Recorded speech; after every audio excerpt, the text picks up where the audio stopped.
Today on our show, we are talking about how to check yourself before you wreck yourself, aka pacing with a brain injury. I'm Lisa Khera, and I'm popping in from Inbalance Pilates. Karen is away. Karen that usually joins me from Opticalm. And today I have a special guest here with me. Candy Devine. So welcome, Candy. Thank you. Thank you so much for coming. Sorry for our little delay in getting on. We had some little technical glitches. But yeah, today we just wanted to come on and talk about pacing. And I was saying to Candy earlier, in our house, my husband often says, you better check yourself before you wreck yourself. And if any of you are into hip hop, you know what that song is. But yeah, it's kind of like the epitome of what we need to do, because you have to know yourself. You have to know your triggers and what things tend to flare you up, and kind of that escalation of flare up versus where you have to stop. And yeah, so that's what we want to talk about today. Well, and the way I describe it to people is I say, do you remember that phone you had that, every time it was getting close to the end of its battery, it would just die? It would say it had 20%, but it actually didn't, and it would just die. And I explain that is my brain injury when the teaspoons are used up. If you think about the spoon theory, you have so many spoons to use in a day. A little spoon of wake up, a little spoon of get a coffee, a little spoon of grab breakfast.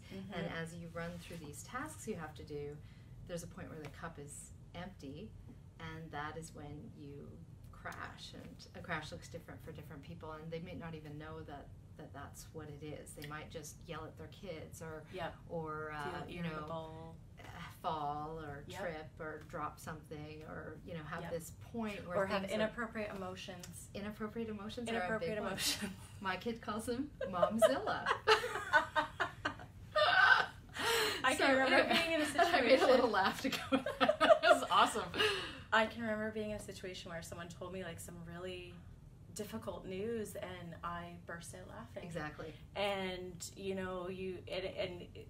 yeah, it's just the brain circuitry. Yeah. So I have another good one, is that when I do exercise, is that my body forgot how to sweat, so it turns on yawning.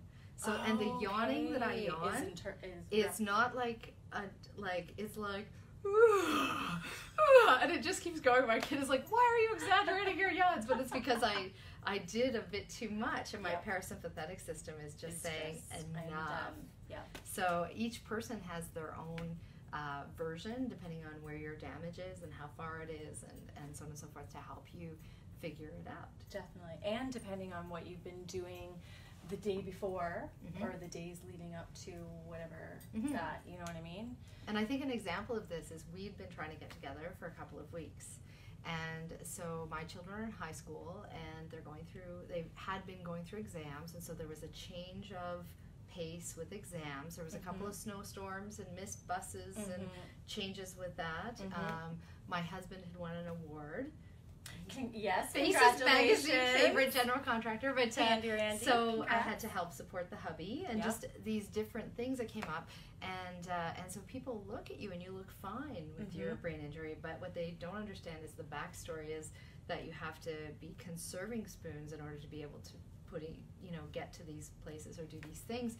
And so we kept planning to meet on a Friday and I would just be done. So thank you for your grace and just allowing me to totally get it. Recharge enough that we could actually make today happen. Yeah. So but I think people need to hear that, is that when you have a brain injury, the hospital tells you accept and adapt, but it's hard to know what that looks like. Does that mean you sit in your house all day and cry that your life is gone, or does that mean that you start to figure out how far you can go and still stay safe and healthy and productive in the world, and that your priorities can change in terms of what equals success? Definitely, and can change from week to week. Yes. And I mean, your levels of productivity change from week to week. Like sometimes it's just getting to those appointments. or, you know, whatever social things we have on the calendar. It takes a lot for sure. And I found, I don't know if you, well, your kids are older than mine, but we both have kids. Well, and yours are how old? Yours are? Mine are 7 and 5. Okay, and mine are 18 and 16. So. Okay, yeah. And I find there's a whole other thing around pacing and mom guilt, right? You know, you're invited to a birthday party and it's like, well, can I go? Can I not go? Should I take that? You know, or you're invited to someone's house for dinner, and it's, you have to figure or factor in how long does it take to get there? Am I the one that drives? Is someone else driving? What can Is there going to be lights at night? Yep. Yeah, how many people are going to be in the room? All that kind of thing, depending on what flares you up and that kind of thing. But yeah, I found the mom part of it, when there's certain things that you have to say no to because of, if you've overdone it and you have no more energy left, it's not a case of suck it up, buttercup. It has nothing to do with that, and I think that's one, again, it's that invisible injury token part of it that people don't understand. Or as you said, they might say, oh, she was at that party last Saturday and she must be on the mend, everything's fantastic, high five, yes, great.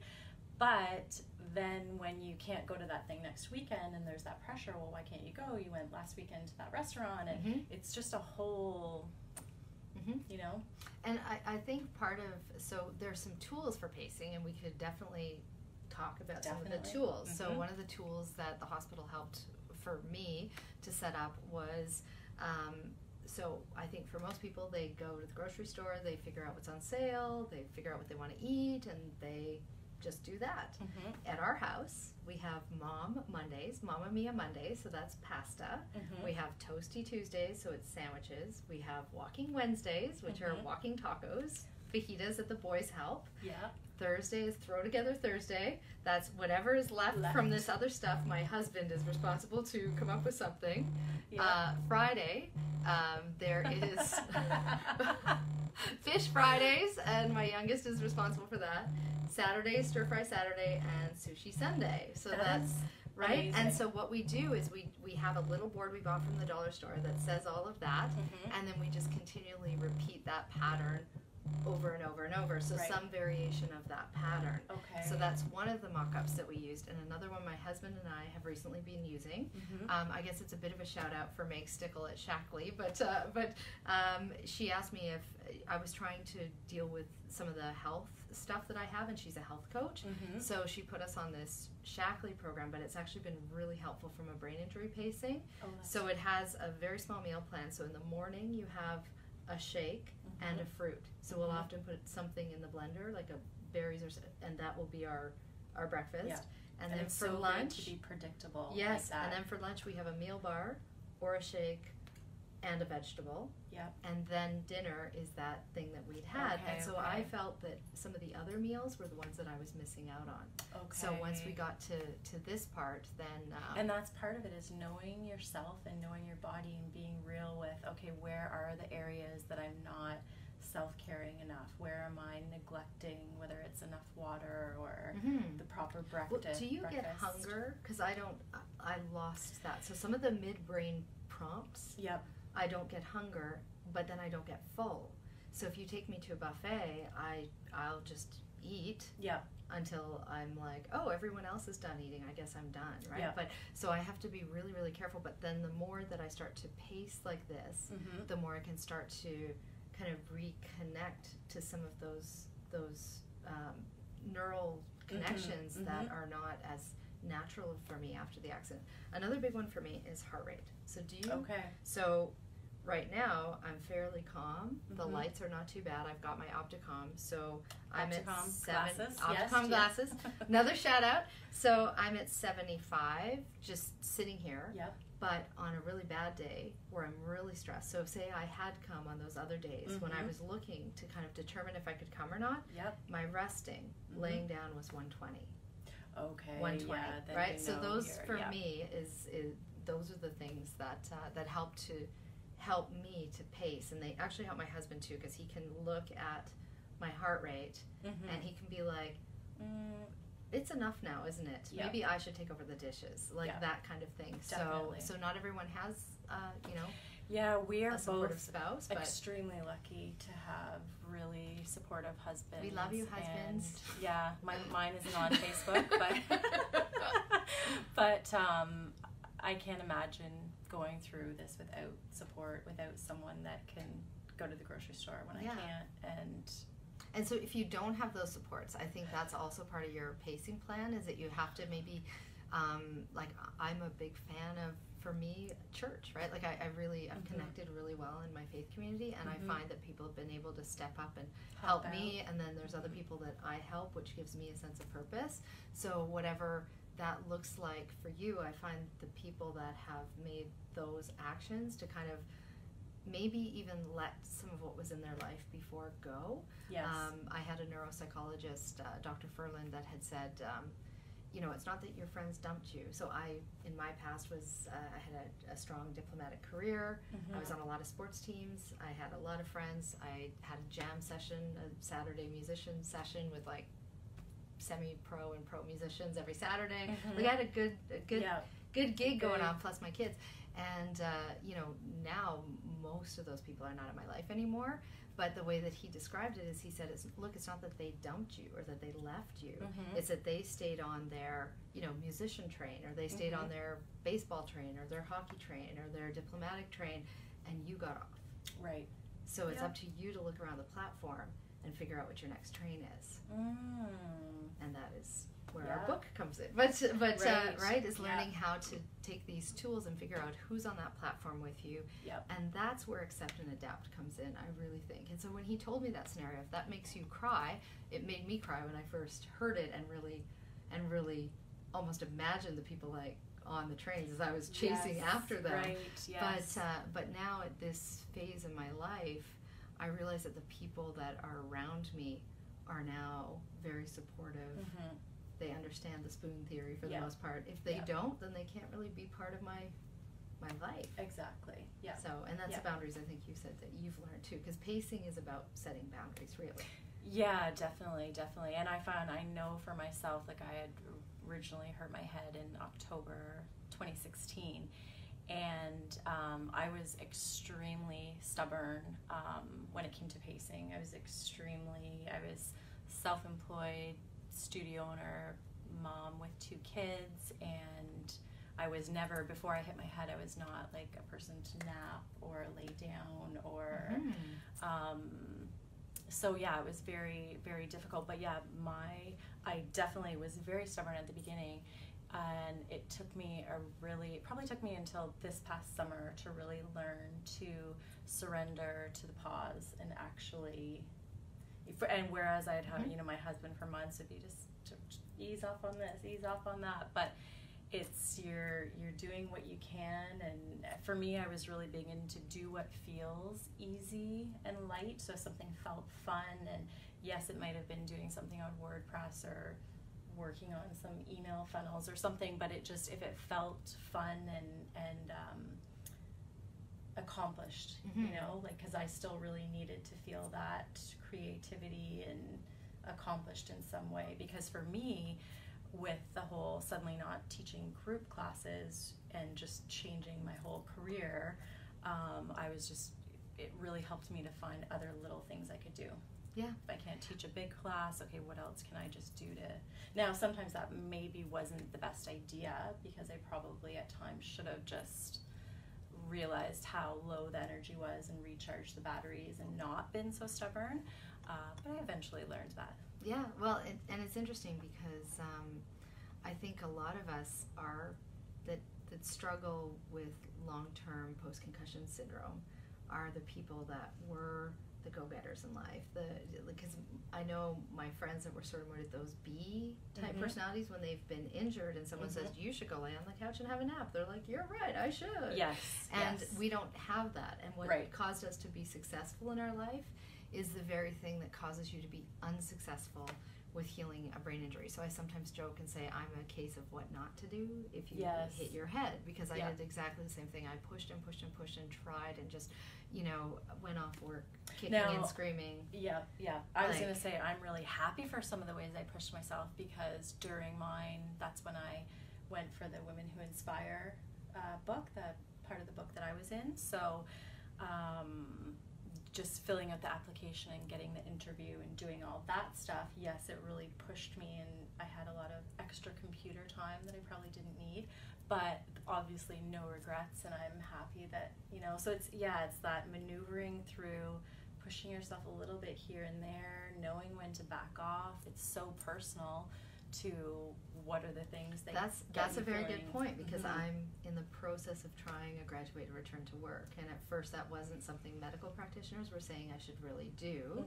They were kind of like, I think you should give up and go crawl in a corner, and you know, not quite, but you know, and so but I needed to know myself that I tried as much as I can.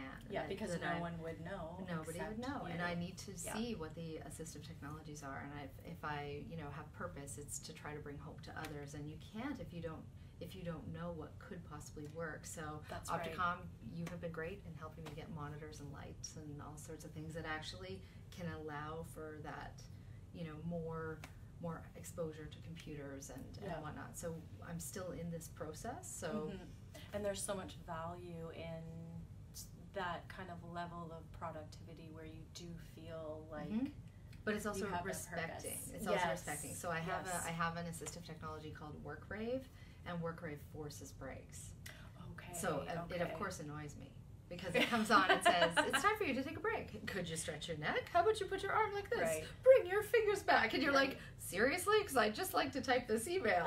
But I know that if I listen to it, there's a higher probability that I'm not going to leave with a headache and neck pain and everything else. So it's a matter of accepting and adapting to what the new world order is, what the real reality is. And so pacing is a tool to help get you there, and it's not a one-time shot. It's not like somebody can come in and say, okay, this is how you pace something, right? Right.